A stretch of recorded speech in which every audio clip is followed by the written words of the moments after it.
Shalom, puji Tuhan, mari kita kembali renungkan firman Tuhan di hari ini. Kita berdoa. Terima kasih Tuhan atas hari ini.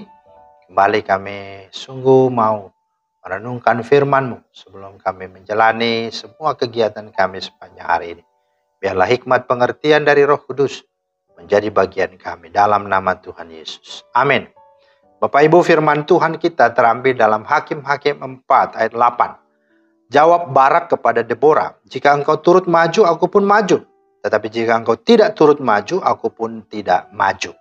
Itulah firman Tuhan yang menjadi dasar renungan kita hari ini. Nah, tema kita hari ini adalah beranilah, jangan takut.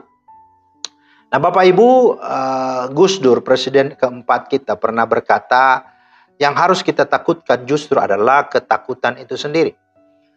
Mengapa? Sebab kalau seseorang sudah dikuasai rasa takut, tidak akan beres hidupnya dalam hal apapun. Kenapa? Karena sebelum ia berjuang, melangkah dan melakukan sesuatu, dirinya sudah kalah, sudah gagal.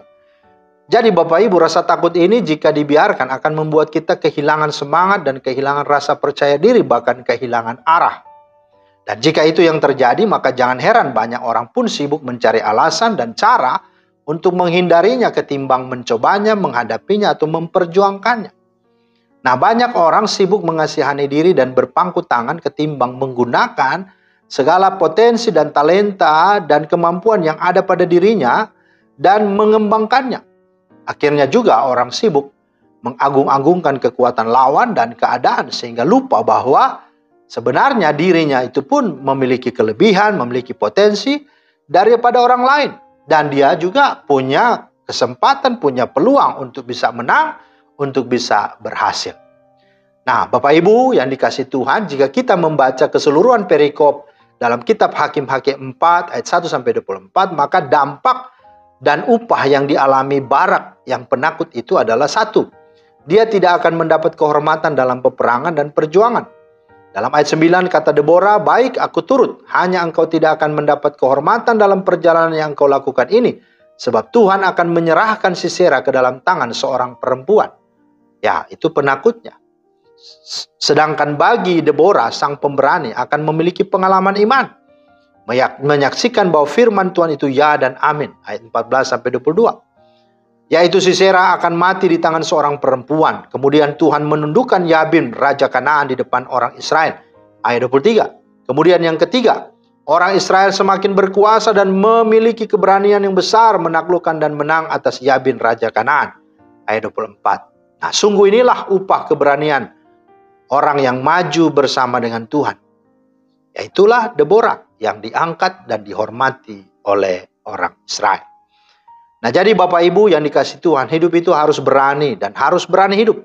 Jika takut atau jika khawatir, ya itulah yang menjadi penghalang kita untuk berkemenangan dalam hal apapun. Karena itu harus dikendalikan.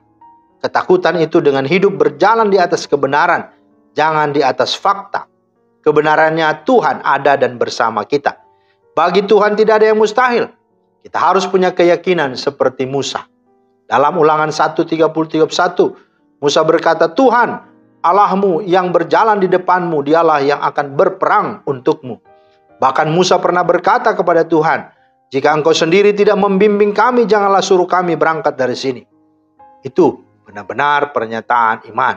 Seperti juga Daud. Dikatakan dalam Mazmur 56 ayat 3-4, waktu aku takut, aku ini percaya kepadamu. Kepada Allah yang firman-Nya kupuji, kepada Allah aku percaya. Aku tidak takut. Apakah yang dapat dilakukan manusia terhadap aku? Itulah pernyataan sikap dan pernyataan iman Daud. Sebagaimana umat Tuhan dalam Hakim-Hakim 4 ini. Mari begitu juga dengan saudara dan kita semua. Untuk mari kita sungguh-sungguh mengandalkan Tuhan, kita sungguh berani dan bertindak. Dan Tuhanlah yang akan beserta dengan kita. Bahkan Tuhan juga yang akan memberikan kemenangan, memberikan keberanian, memberikan kita upah, dan memberikan kita segala berkat. Karena bersama dengan Dia, kita cakap menanggung segala perkara. Bahkan bersama dengan Dia, kita dapat melakukan perkara-perkara yang gagah perkasa. Kiranya Tuhan memeteraikan firman dan memampukan kita untuk berani dan siap menghadapi tantangan apapun dan berkemenangan. Amin. Tuhan berkati. Terima kasih Tuhan atas firman-Mu. Teraikanlah di hati kami, mampukan kami Roh Kudus, supaya kami punya keberanian menghadapi semua apapun, karena kami punya Tuhan, punya roh, punya kuasa lebih dari segala dunia ini. Dalam nama Tuhan Yesus kami berdoa. Amin.